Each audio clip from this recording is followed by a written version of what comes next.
níṣẹ́ ni ọ̀rọ̀ tí gbajúgbajà olórin tàkasúfèé ni tí ó jẹ́ ọmọ bíbí ìlú Ẹdẹ ní ìpínlẹ̀ Ọ̀ṣun, ìyẹn ẹni tó jẹ́ ọmọ ẹ̀gbọ́n fún gómìnà Nurudeen Jackson Adémọ́lá Adélékè, ìyẹn David Adeleke ẹni tí ó gbajúmọ̀ mọ̀ sí Davido. Níṣẹ́ ni ọ̀rọ̀ tí ó máa sọ tó lọ kọ sórí ẹ̀rọ ayélujára ló máa ti di ariwo ńlá nítorí pé àwọn olólùfẹ́ ẹgbẹ́ òṣèlú All Progressives Congress APC pàápàá ní ìpínlẹ̀ Ọ̀ṣun wọn fojú rere wo ọ̀rọ̀ náà tí wọ́n ti ń fún un lésì o, tó sì jẹ́ pé olùdámọ̀ràn pàtàkì fún gómìnà àná ní ìpínlẹ̀ Ọ̀ṣun ìyẹn Alhaji Gboyega Oyetola tó tún jẹ́ mínísítà ohun tó ń wọlé sórí omi lórílẹ̀‐èdè Nàìjíríà lásìkò yìí, Minister for Marine and Blue Economy, òun náà ti sọ̀rọ̀ lórí ọ̀rọ̀ tí Davido tó lọ kọ sórí ẹ̀rọ ayélujára tó ń dá wàhálà sílẹ̀ náà. Ẹ rántí wípé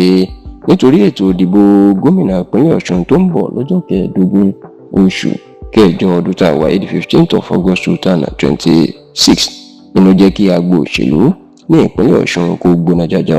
tó sì jẹ́ wípé níṣe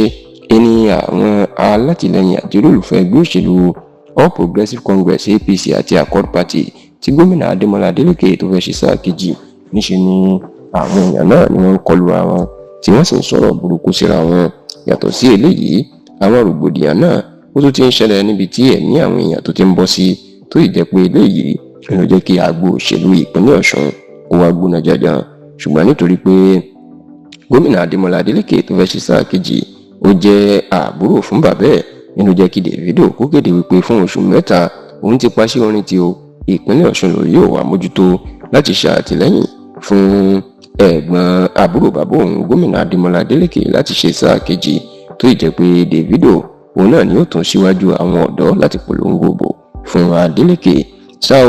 ní ọjọ́ ìṣẹ́gun tí ń ṣe Tuesday ọ̀sẹ̀ tá a wà nínú èyí ní Davido lọ kọ sórí ẹ̀rọ ayélujára rẹ̀ wípé olóṣèlú tí ó ń fi wá agbára lọ́nà kọ́nà tó ṣàfẹ́ jáwé olúborí lọ́nà kọ́nà ní gbogbo ayé jù lásìkò yìí ní Oyètọ́lá. Ó ní kódà Oyètọ́lá ó fẹ́ dá wàhálà sílẹ̀ ní ìpínlẹ̀ Ọ̀ṣun ni, ṣùgbọ́n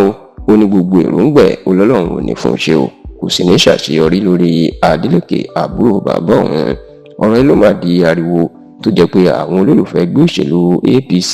wọ́n bẹ̀rẹ̀ sí ní máa sọ̀rọ̀ burúkú sí Davido. Ṣùgbọ́n nínú ọ̀rọ̀ tí ó fi síta, olùdámọ̀ràn fún Oyètọ́lá ìyẹn ọ̀mọ̀wé ọmọ ìwé Bọ́lájí Akínọlá ó jẹ́ kó dìímọ̀ pé ọ̀rọ̀ tí Davido sọ sí Oyètọ́lá ó lójú ẹnu ẹ̀ lọ. Orílẹ̀ Yorùbá ọmọlúwàbí Yorùbá wọn máa